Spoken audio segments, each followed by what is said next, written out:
तो एपिसोड की शुरुआत होती है एक एलियन के साथ। इसका नाम टाकोपी है। टाकोपी एक अलग प्लैनेट से आया है जहां सब लोग हैप्पी रहते हैं और टाकोपी का एक मिशन सिंपल है कि मैं सबको हैप्पी बनाऊंगा। टाकोपी के पास कुछ स्पेशल गैजेट भी होती है, तो बेसिकली फ्यूचर टेक्नोलॉजी जैसा लगता है, जैसे तुम लोग मान लो डोरेमोन के पॉकेट की तरह। लेकिन टाकोपी के पास एक चीज समझ नहीं आती कि अर्थ की हैप्पीनेस के मतलब कुछ अलग अलग होती है। तभी वहाँ पर एक लड़की आती है शिजुका नाम का। शिजुका का फेस देख के लग रहा होता है कि ये लड़की अंदर से कम्प्लीटली ब्रोकन है। वो लड़की स्माइल नहीं करती और ज्यादा कुछ बोलती भी नहीं और उसके अंदर से अजीब सी खालीपन होती है। जब दोनों एक दूसरे को देखते हैं तो जहाँ टाकोपी को लगता है कि ये लड़की को हंसाना बहुत ही आसान है, पर शिजुका उसको देख के एलियन कह देता है और उसका नाम टाकोपी रख देता है। हालांकि वो ऑक्टोपस की तरह सिमिलर दिख रहा था। उसका नाम रखने के लिए टाकोपी उसे शुक्रिया भी करता है। तभी टाकोपी अपने अंदर से एक गैजेट निकाल कर देता है डोरेमोन की तरह, जिसका नाम फ्लिपी बिंग था, और उसे यूज करके दिखाता है जहाँ टाकोपी आसमान में उड़ रहा था और वो निकालकर शिजुका को दे देता है, पर वो मना कर देती है और जाते हुए कहती है कि आसमान में उड़ने से मेरी जिंदगी बदलेगी नहीं, और कल मिलने की प्रॉमिस करके चली जाती है। इधर टाकोपी को ऐसा लगता है कि जैसे शिजुका ने पहले भी आसमान में उड़ान भरी होगी, क्योंकि इस प्लेनेट पे बहुत सारे उड़ने वाला जीव जंतु मौजूद है और इंसानों भी घुल मिलकर हर रात उड़ने की प्रैक्टिस करते होंगे। अगले दिन देखते हैं जहाँ शिजुका स्कूल के आने के बाद टनल के अंदर टाकोपी के साथ बैठ गई थी और आसपास जाते हुए बच्चों की आवाज आ रही थी। ये सुनकर शिजुका कहती है, यहाँ स्कूल के बच्चे हैं, जहाँ पकड़े जाओगे तो हेल्प सेंटर में डाल देंगे। इस पे टाकोपी अपने मन में कहता है कि स्कूल वो जगह है जहाँ शिजुका रोज जाती है। तभी आसपास से जाते हुए एक लड़की हंसते हुए कहती है, जो मरीना ने कही थी मैंने उसका पेंसिल बॉक्स तोड़ दिया। उसी में से एक और लड़की कहती है कि वैसे भी इस हफ्ते का उसका तीसरा पेंसिल बॉक्स था। उसी में से एक और लड़की कहती है क्या उसका पॉकेट मनी खत्म हो गई होगी। तभी येलो बाल वाली लड़की जिसका नाम मरीना था वो कहती है कि वह वेलफेयर के पैसे से ले लेगी और सब लोग मिलकर हंसने लगते हैं। तभी येलो बाल वाली लड़की जिसका नाम मरीना था वो कहती है कि वह वेलफेयर के पैसे से ले लेगी और सब लोग मिलकर हंसने लगते हैं। इधर टाकोपी को ऐसा लगता है कि ये लोग कहीं घूमने की बात कर रहे हैं, पर शिजुका अंदर से गुस्से में कहती है कि ऐसा नहीं है। फिर शाम के समय देखते हैं जहाँ शिजुका अपने घर जा रही थी। उसी समय टाकोपी एक गैजेट निकाल कर देता है जो एक हैप्पी कैमरा था। टाकोपी उस कैमरा की खासियत बताता है, ये नॉर्मल कैमरा की तरह लगता है, जब तुम इससे फोटो खींचोगे तो वो ऑटोमेटिक हैप्पी पेपर प्रिंट में कर देता है, और बताता है कि इस कैमरे में एक स्पेशल फंक्शन भी है। तभी वो उस जगह से जाने लगता है क्योंकि स्टेशनरी स्टोर पे जाकर उसे नया बोर्ड भी लेना था, नहीं तो वो स्टोर बंद हो जाएगी। कल मिलने की प्रॉमिस करके चली जाती है। टाकोपी इधर सोचने लगता है कि शिजुका बहुत ही ज्यादा बिजी रहती है। अगले दिन देखते हैं जहाँ टाकोपी शिजुका को एक न्यू गैजेट दे रहा था, जहाँ बताता है कि इसे पार्टी या फंक्शन में यूज करते हैं, पर शिजुका कल मिलने का कहकर चली जाती है। इसी तरह समय बीते जाती है, पर टाकोपी अपने गैजेट को यूज करके उसके फेस पे स्माइल लाने में कामयाब नहीं हो पा रहा था। फिर से एक दिन न्यू गैजेट शिजुका को दिखा रहा था, पर शिजुका जल्दी से उसको घर जाना था। इस पर टाकोपी उससे पूछ लेता है। वो बताती है कि उसे चापी को खाना भी देना है। फिर खुश होते हुए टाकोपी को भी अपने घर ले चली जाती है, जहाँ चापी से इंट्रोड्यूस कराती है। जहाँ शिजुका के लाइफ में एक चीज से जो हैप्पी मिलती है उसका डॉग चैपी है। चैपी उसके लिए सिर्फ पेट नहीं बल्कि उसका इमोशनल सपोर्ट है। शिजुका के लाइफ में जो लव केयर और कंफर्ट मिसिंग है वो उसको चैपी से मिलता है, और यही पॉइंट पे टाकोपी को लगता है कि इसका हैप्पीनेस का सोर्स ये डॉग है। फिर चैपी जाकर टाकोपी को अपने मुंह में पकड़ लेता है और इधर से उधर करने लगता है। शिजुका को लगता है कि चैपी उसको खाना समझकर खा जाएगा, इसलिए उसे खाने से मना कर देता है। फिर चैपी को खाना देकर टाकोपी को अंदर आने के लिए कहता है, जहाँ वो बताती है कि उसकी मदर ई स्कॉटिंग पे गई है। ई स्कॉटिंग आप लोग नहीं समझे तो मैं बताता हूँ। जैसे मान लो किसी दुकान के कस्टमर के साथ जाना, आप लोग नहीं समझे तो भाई बहुत अच्छी बात है, और जो बंदे समझ गए तो भाई हमको साथ तो नर्क जरूर जाना पड़ेगा। उसी समय टाकोपी उसके फादर के बारे में पूछ लेता है, तो शिजुका तो शांत थी। फिर वो कहती है कि मेरे पिताजी नहीं है। टाकोपी तो कुछ अलग ही सोचने लगता है। ये बात सुनकर वो अपने मन में कहता है, क्या इस प्लेनेट पे माँ ही बच्चे बॉर्न करती है। शिजुका चैपी के बारे में बताता है कि ये बहुत ही छोटे से मेरे पास में है, ये पापा ने मुझे गिफ्ट दिया था, पर जब तक चैपी शिजुका के पास है वो जब तक खुश रहेगी, उसके अलावा उसे कुछ और नहीं चाहिए। कितनी भी परेशानियां हो या कितनी भी तकलीफ हो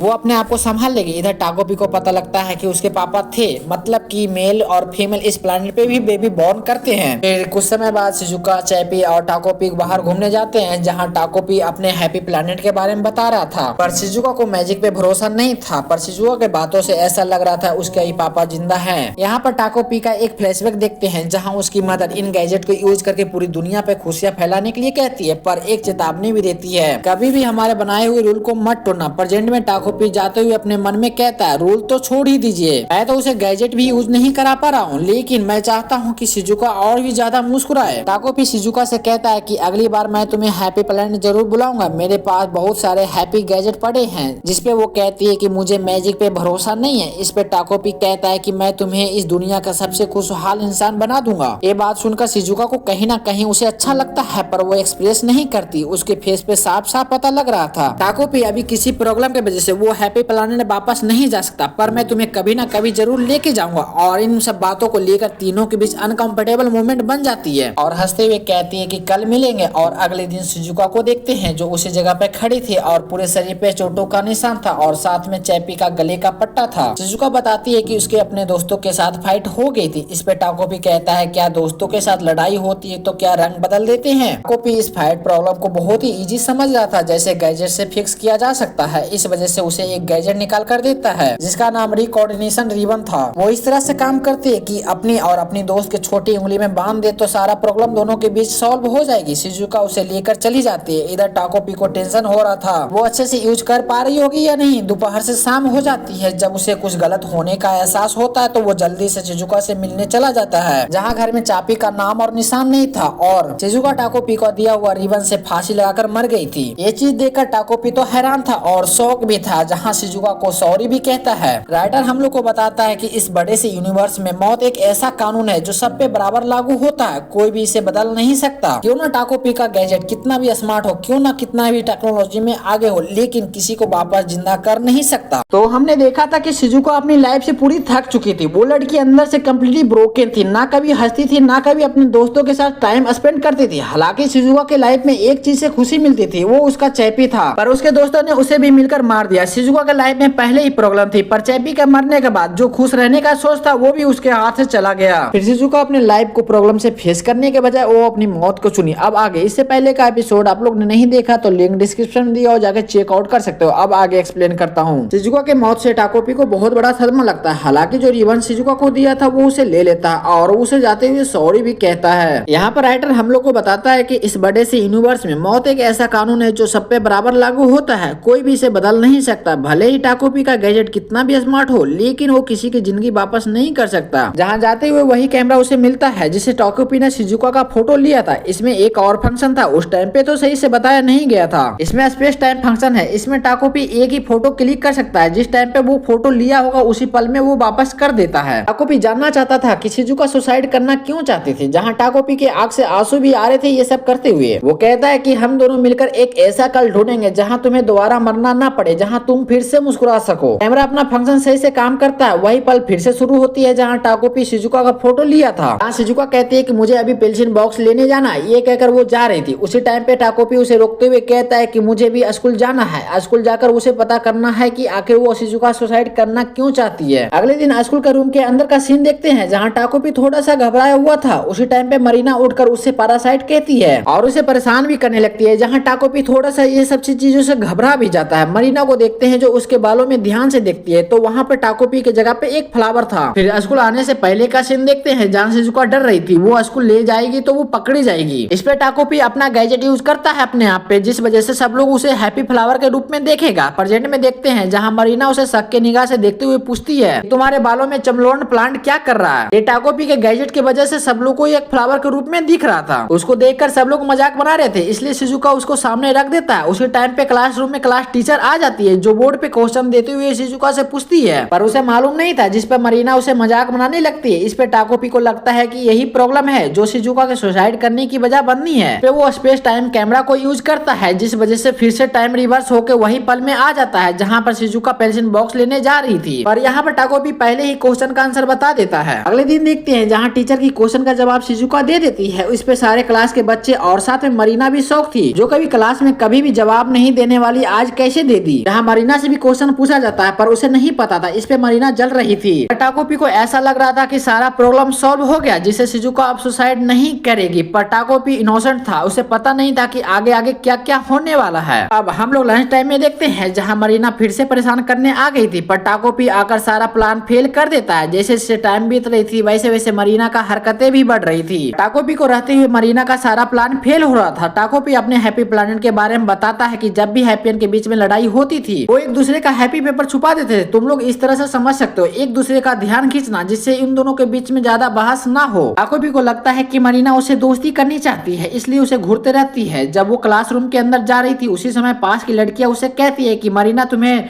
इक्विपमेंट स्टोरेज के रूम के बाहर इंतजार कर रही है। सॉरी यार, कभी कला बट जो कॉम्प्लेक्स रहता है उसे बोलने में बहुत दिक्कत होती है, तो आप लोग देख लेना यार, मैं नीचे मीनिंग लिख दूंगा, ठीक है। इंतजार कर रही। टाकोपी को लगता है कि यहाँ पर एक मौका है इन दोनों के बीच की दोस्ती कराने की, पर शिजुका जाने से डर रही थी। साफ साफ पता चल रहा था कि वो जाना नहीं चाहती है। जहाँ टाकोपी को यहाँ पर एक मौका लग रहा था, पर शिजुका रो रही थी। अगले सीन में मरीना को देखते हैं जो स्टोरेज रूम के बाहर शिजुका को आने का वेट कर रही थी। जहाँ वो लड़की आ भी जाती है। कुछ समय पहले का सीन देखते हैं जहाँ शिजुका जाने से रो रही थी, नहीं चाहती थी। तभी टाकोपी एक गैजेट निकालता है जिसका नाम ट्रांसफॉर्मेशन पायलट था। टाकोपी एक गैजेट यूज करके किसी के भी रूप ले सकता है, बस उसमें एक बाल का कण डालना होता है। अब प्रेजेंट में आते हैं जो शिजुका के जगह पे टाकोपी आया था, जहाँ वो कहती है टाकोपी से, मतलब कि शिजुका के बॉडी के क्लोन से कहती है कि तुम लेट हो। टाकोपी को लग रहा था कि यहाँ पर मरीना को कन्विंस कर लेगी, इसलिए उसे सॉरी कहता है, पर मरीना हंसने लगती है और उसके गले पे एक बहुत कस के मारती है, जिसे तो पहले टाकोपी को समझ नहीं आता कि आखिर यहाँ पर हुआ क्या। फिर वो अपने आप को संभालती हुई मरीना को देखने लगती है, जहाँ मरीना कहती है कि तुम्हारा बोलने का तरीका मुझे अच्छा नहीं लगा। इस पे टाकोपी फिर से सॉरी कहती है, पर वो फिर से मरीना के हाथों से पीट जाती है। मरीना उसे भला बुरा कहे जा रही थी। टाकोपी को लगता है कि गाल उसका गर्म लग रहा है। उसे अभी भी समझ नहीं आया था कि वो उसे मार रही है, पर टाकोपी तो पूरा इनोसेंट था। ऐसा चीज हैप्पी प्लैनेट पे कभी नहीं होता था। टाकोपी के आंख से आंसू आ रहे थे, पूरा इमोशनल हो गई थी। तभी मरीना उसे पैरों से मारती है। टाकोपी उसे एक्सप्लेन करने की कोशिश करता है, पर वो नहीं सुनती, बस मारे ही जा रही थी। अब टाकोपी को यहाँ पर डर लगने लगा था। वो कहता है कि ये बहुत ज्यादा डरावनी है। टाकोपी इस जगह से किसी तरह से बस निकलना चाहता था, पर वो कहते हैं कि जब हालात खराब हो तो सही से पैर भी काम नहीं करते। सेम सिचुएशन टाकोपी के साथ था। भागना तो चाहती थी, पर उसके मन में डर और पूरी बॉडी में पेन था, क्योंकि टाकोपी के साथ ऐसा फर्स्ट टाइम हुई थी जहां उसके आंख से आंसू भी आ रहे थे। टाकोपी किसी तरह से हिम्मत करके मरीना को समझाने की कोशिश करती है, पर वो किसी तरह से टाकोपी को, मतलब कि शिजुका को इस जगह पे खत्म करना चाहती थी। उसके बालों से पकड़ गुस्से में कहती है, हमारी माँ दूसरे के भरोसे से पालती है। और टाकोपी के आंखों पे पेंसिल पॉइंट कर कहती है कि बस तुम्हारे पास बड़ी बड़ी बातें करने का समय है, मुझे मेरे डैड वापस कर दो। ये बोलकर उसके आंखों की तरफ मारने के लिए अपने हाथ बढ़ाती है और यहीं पर सीन कट हो जाता। आगे क्या हुआ I don't know any idea. पर यहाँ पर टाकोपी के एक आवाज आता है जो कहता है कि इससे कुछ भी बदलेगा नहीं। फिर से टाइम रिवर्स होती है, जहाँ टाकोपी को शिजुका का फोटो क्लिक कर रहा था। अब थोड़ा यहाँ पर टाकोपी भी डर रहा था। ये कभी भी एक्सपेक्ट नहीं किया था कि कभी ऐसा भी हो सकता है। इसे अभी भी समझ में नहीं आया था कि मरीना ने ऐसा क्यों किया। इस बार टाकोपी ने कोई भी हेल्प नहीं किया, पर ज्यादा टाइमलाइन में या फ्यूचर में चेंज नहीं हुआ। जहाँ शिजुका मरीना से मिलने जा रही थी, कुछ ना कुछ हादसा होने वाला है। इधर टाकोपी को पता था कि आगे क्या होने वाला है। वो एक पल के लिए उसी जगह पे सोचने लगता है कि फिर से शिजुका के जगह पे जाएगा, और वो उसी जगह पे उसका पैर थम जाता है। मरीना की डरावनी फेस उसके सामने आ जा रही थी। वो उसी जगह पे खड़ा होकर बस सोचे जा रहा था क्या करूं जिससे शिजुका बच जाए। तभी वो शिजुका का रूप लेकर गलियारे में भागने लगती है। वो चिल्लाए जा रही थी कि टीचर जल्दी से इक्विपमेंट स्टोरेज के रूम की तरफ जाइए। सॉरी यार, बैकग्राउंड में थोड़ा सा नॉइज होगा, कुछ ठक ठक की आवाज आ रही होगी, इसे इग्नोर करने का ट्राई करना, क्योंकि पास के घर में थोड़ा काम चल रही है। सीन चेंज होकर शिजुका पे जाता है, जिसकी बॉडी पर थोड़ा सा चोट लगा था, मतलब मरीना ने उसे मारा था। उसी के सामने एक लड़का खड़ा था। वो कहता है कि should I bring it up the next student counselling meeting it the next weekend. इस पे शिजुका उस लड़के से ठीक है कहकर चली जाती है। इधर शिजुका टाकोपी को शुक्रिया कह रहा था। इसको लग रहा था कि उस जगह पे टीचर और बाकी सबको लाने के पीछे यही कुछ ना कुछ किया होगा। शिजुका को पता था कि टाकोपी सब जानता है कि आगे क्या क्या होने वाला। इस पर टाकोपी स्माइल करते हुए उसे प्रोटेक्ट करने की वादा करता है। इधर हम लोग मरीना को देखते हैं, जो शिजुका को देखकर उसे मरने के लिए कह रही थी और गुस्से में घर चली जाती है, जहां उसकी माँ बहुत ही ज्यादा डिप्रेशन में थी। वो कहती है कि आज भी तुम्हारे पापा उस औरत के साथ डिनर पे गई है, मतलब शिजुका के मम्मी के साथ। वो कहती है मरीना से, आज तुम जल्दी आ जाती, तुम्हारी मम्मा को अकेला डांट खानी नहीं पड़ती। क्या तुम अपनी मम्मा को मन हल्का करने दोगी? शायद मरीना को मार के अपनी मन हल्का करना चाहती थी, शायद मैं बोल रहा हूँ। जब मरीना को उसकी मम्मी छूती है तो यहाँ पर सीन कट हो जाता है। इसके बाद शिजुका को देखते हैं जो चैप्पी के साथ सो रही थी। यहाँ पर टाको भी आकर सो जाता है। तो हमने पिछले वीडियो में देखा था कि मरीना ने शिजुका को मार ही दिया था, पर टीचर और बाकी सब वहाँ पर सही टाइम पे पहुंच जाते हैं, इसलिए शिजुका बच जाती है। इधर शिजुका को पता था कि टाकोपी सब जानता है कि आगे क्या क्या होने वाला है। जहाँ ये सब हेल्प करने के लिए शिजुका उसे शुक्रिया भी करती है। अब आगे, इससे पहले आप लोगों ने पहले का एपिसोड नहीं देखा तो लिंक डिस्क्रिप्शन में दिया हो, जाके चेकआउट कर सकते हो। अब आगे एक्सप्लेन करता हूँ। हम लोग शिजुका को देखते हैं जो टाकोपी को शुक्रिया कर रही थी। यहीं पर पीछे मरीना को भी देखते हैं जो मरने के लिए दुआ कर रही थी कि मरती क्यों नहीं है। फिर गुस्से में घर चली जाती है, जहाँ उसकी मदर डिप्रेशन में बैठी हुई थी। वो कहती है कि आज भी तुम्हारे पापा फिर से उस औरत के साथ डिनर पर गए हैं। आज तुम जल्दी घर वापस आ जाते, तुम्हारी मम्मा को अकेला डांट खानी नहीं पड़ती और वो अपनी मन हल्का करने के लिए मरीना के पास जाती है। आगे क्या हुआ आई डोंट नो। फिर हम लोग क्लासरूम का सीन देखते हैं जहाँ टीचर शिजुका से एक क्वेश्चन पूछती है, वो टाकोपी के मदद से बता देती है। इधर मरीना और उसके साथियों को कुछ दाल में काला लगता है कि ऐसे कैसे सिंपल वे में बता दी। टाकोपी को लगता है कि अब मरीना उसे दोस्ती करना चाहती है, इसलिए वो कुछ कर नहीं रही है। फिर शाम के समय देखते हैं शिजुका चैपी को लेकर घूमने निकली होती है, जहाँ टाकोपी शिजुका से कहता है कि हो सकता है तुम्हारी फ्रेंडशिप की पहली सीढ़ी है। जहाँ शिजुका को भी लगता है कि टाकोपी सही कह रहा है, ये सुनकर उसे अच्छा लगता है। जहाँ शिजुका बताती है कि उसके पापा अभी जिंदा हैं, जब वो छोटी थी उसी समय पे घर छोड़कर चले गए थे। वो लड़की आसमान के तारों से विश मांगी थी कि उसकी मम्मी पापा एक दूसरे से कभी अलग ना हो, पर वो उसकी ख्वाहिश पूरी नहीं हुई। उसी दिन से शिजुका मानने लगी कि जादू जैसी कोई चीज एग्जिस्ट करती ही नहीं है, ना ही ऊपर वाले कोई होते हैं। इधर टाकोपी सोच रहा था कि शिजुका के साथ रहते हुए 6 दिन हो गए और अगले दिन शिजुका मारी गई थी। वो दिन कल ही है। शिजुका पार्क में चैपी के कॉलर लेकर आई थी, पर चैपी उस वक्त कहाँ था, ये सब सोच रहा था। उसी टाइम पे वहाँ पर मरीना आ जाती है, जो शिजुका को भला बुरा कहने लगती है, साथ में उसे मारने भी लगती है। इस तरह से अपने मालिक को पिटाते देखकर चैपी मरीना को काटने के लिए दौड़ता है, पर मरीना उस जगह से भागने के बजाय उसके फेस पे स्माइल थी। चैपी उसके हाथों में काट लेता है। शिजुका तो उसी जगह पे मूर्ति बन गई थी। उसे पता था कि आगे चैपी के साथ अब क्या होने वाला है। मरीना का यही प्लान था कि उसके डॉगी को उससे दूर कर दिया जाए। सेम वही वाला सीन हो रहा था इस जगह पे। आसपास के लोग ये सब देखकर हेल्प सेंटर में कॉल कर देते हैं, जहाँ चैपी को हेल्प सेंटर में लेके जाया जाता है। इधर टाकोपी को समझ नहीं आ रहा था कि आखिर इस जगह पे हो क्या रहा है। शिजुका रोते हुए चैपी को बचाने के लिए उसके पीछे पीछे भागने लगता है। उसी समय पे टाकोपी बीच में आकर कैमरा फंक्शन को यूज करता है, जिस वजह से टाइम फिर से रिवर्स होकर उसी टाइमलाइन में चली जाती है जहाँ शिजुका का फोटो चैपी ले रहा था। टाकोपी शिजुका से कहता है कि आज हम लोग दूसरे रास्ते से घूमने जाएंगे। इस पे शिजुका तो पहले हैरान हो जाती है, पर फिर वो मान जाती है, जहाँ शाम के समय घूमने जा रही थी। इधर चलते हुए टाकोपी सोच रहा था कि बस मरीना ना मिल जाए, पर उसी टाइम पे मरीना धप्पा कर देती है, जिस वजह से टाकोपी फिर से कैमरा का फंक्शन को यूज करता है। इस बार सुबह का प्लान बनाता है, पर फिर से मरीना सामने मिल जाती है। फिर से टाकोपी कैमरा का फंक्शन को यूज करके फिर से टाइम रिवर्स कर देती है, पर इस बार नेक्स्ट डे का प्लान बनाता है, पर सेम सिचुएशन रहता है, सामने मरीना। चाहे टाकोपी जितनी भी कैमरा का फंक्शन को यूज करके टाइम रिवर्स कर ले, पर किसी न किसी तरीके से सामने मरीना आ ही जाती है। मरीना अपने आप से कहती है कि इसे ढूंढने में मेहनत कम लगी, जहाँ उसके हाथ से ब्लड आ रही थी, मतलब चैपी को काटने से। टाकोपी को लगता है कोई इंसान अपने आप को डैमेज पहुंचाने के लिए भला कौन आएगा। इसी चीज को लेकर शिजुका से पूछना चाहता था कि एक इंसान अपने आप को चोट पहुंचाना क्यों ही चाहेगा, पर उस जगह पर शिजुका तो डिप्रेशन में थी, जो कह रही थी कि बस चैपी मुझे छोड़कर मत जाओ। टाकोपी के वही फ्लैशबैक याद आने लगता है, जहाँ शिजुका उसे रिबन लेकर जा रही थी। अब हम लोग प्रेजेंट में देखते हैं, जहाँ शिजुका उस जगह से उठकर एक बेजान बॉडी की तरह जा रही थी। टाकोपी को लग रहा था कि वो अपने आप को मारने जा रही, इसलिए टाकोपी उसे प्रॉमिस करता है कि फिर से वो चैपी के साथ मुस्कुराएगी। वो उसके ऊपर ट्रस्ट करने के लिए भी कहता है। इस वजह से शिजुका को भी थोड़ी सी होप लगती है, पर फिर से वही सब देखने को मिलता है। सेम प्रॉब्लम, सेम सिचुएशन,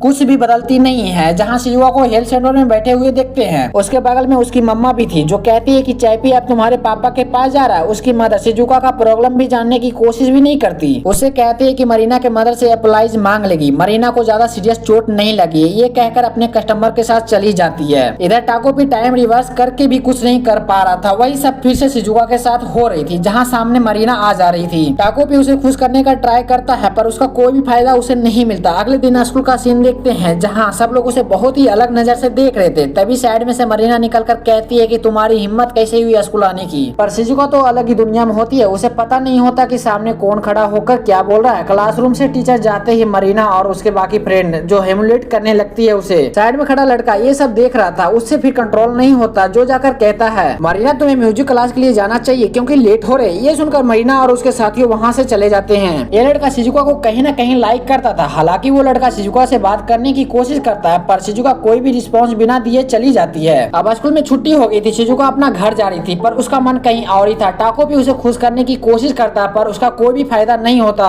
उसी समय सामने मरीना आ जाती है, पर शिजुका कोई भी रिस्पॉन्स नहीं देता। मरीना कहती है कि चलो हम दोनों कहीं चलकर बात करते हैं, इस पे भी वो उसका कोई भी रिस्पॉन्स नहीं आता। मरीना को लगता है कि शिजुका उसे इग्नोर कर रही है, इसलिए उसके पास जाकर कहता है कि चैपी के बारे में बात करनी है। चैपी के नाम सुनकर शिजुका उसके पीछे पीछे जाने लगता है। इधर टाकोपी को डर लग रहा था कि मरीना उसे कुछ कर ना दे। फिर उसके दिमाग में ख्याल आता है कहीं वो लड़की उससे दोस्ती करनी तो नहीं चाहती, इसलिए उसे साइड में लेके जा रही है। ये सब सोचते हुए उसके पीछे पीछे जाने लगता है। यहाँ पर मरीना का एक फ्लैशबैक देखते हैं, जहाँ उसके पापा अपने काम पे जाने के लिए जिद कर रहे थे, पर उसकी मम्मी जाने नहीं दे रही थी। उसे पता था कि शिजुका की मम्मी के साथ जाने वाली है डिनर पे, इसलिए वहाँ पर डिप्रेस हो जाते हैं। अब प्रेजेंट में देखते हैं, जहाँ शिजुका उसके पीछे पीछे जा रही थी, तभी मरीना उसे बैग फेंक कर मारती है, फिर उसे पैरों से मारने लगती है। वो कहती है कि वो गंदा कुत्ता मर चुका है, पर शिजुका मारने के लिए तैयार ही नहीं थी। वो लड़की गुस्से में मारते हुए कहती है कि ना तुम्हारे साथ तुम्हारे मम्मी है, ना तुम्हारे पापा है, ना तुम्हारे कोई दोस्त है। नाली का कुत्ता था वो भी मर चुका है, अब तुम्हें भी मर जाना चाहिए। ये सुनकर टाकोपी को यहाँ पर डर लग रहा था। इधर मरीना उसे मारे ही जा रही थी, साथ में कह रही थी क्या तुम्हें पता है तुम्हारा खर्च कहाँ से आता है? वो मेरे पापा के वॉलेट से आती है। जो तुम कपड़े पहनती हो, जो तुम खाना खाती हो, वो सब मेरे पापा के वॉलेट से आता है। जो तुम्हारी माँ अलग अलग मर्दों से निचोड़ती है। ये सब कहते हुए उसे मारे ही जा रही थी। उसके ऊपर जरा सा भी रहम नहीं आ रही थी कि इस जगह पे शिजुका मारी जाएगी। वो अपना गुस्सा, अपना भड़ास उसके ऊपर उतारे जा रही थी। इधर टाकोपी कैमरा को यूज करने के लिए तैयार था। वो सोचने लगता है कि शिजुका का एक ही सहारा था, उसका वो चैपी था। एक टाइम पे शिजुका ने कही थी कि उसे कुछ हुआ तो वो अपने आप को संभाल लेगी, पर चैपी को कुछ हुआ तो वो अपने आप को संभाल नहीं सकती। टाकोपी को लगता है कि इस जगह पे वो चुप रहा तो फिर से शिजुका को खो देगा। वो ऐसे दोस्त को खोना नहीं चाहता था। ये सब सोचते हुए मरीना के सर पे वो कैमरा मार देता है, जिस वजह से वो लड़की उसी जगह पे गिर जाती है। टाकोपी उसे उठाने की कोशिश करता है, पर मरीना उस जगह पे नहीं उठती। यहाँ पर टाकोपी कैमरा को यूज करता है, पर वो खराब हो चुका था। अब इधर शिजुका को देखते हैं, जो ये सब देखकर टाकोपी को एक होप की नजर से देखने लगता है। शिजुका का एक विश था कि इस दुनिया में मरीना होती ही नहीं, वो फिर से स्कूल से नफरत नहीं करती। मरीना के मरने के बाद जो खुशी शिजुका को मिल रही थी, ये देखकर टाकोपी यहाँ पर सब कुछ भूल जाता है कि उसने मरीना को भी मार दिया है। शिजुका को ये सब एक जादू की तरह लग रहा था। अब उसके लाइफ पे मरीना जैसी कोई भी लड़की नहीं है। शिजुका उसे थैंक यू करता है मरीना को मारने के लिए। इधर टाकोपी के दिमाग में चल रहा था कि शिजुका उसे देखकर मुस्कुराई। फिर शिजुका और टाकोपी यहाँ से चला जाता है। अब टाकोपी फिर से शुरू नहीं कर सकता था, क्योंकि उसका कैमरा टूट चुका था और यहाँ से रियल स्टोरी शुरू होती है विदाउट मरीना।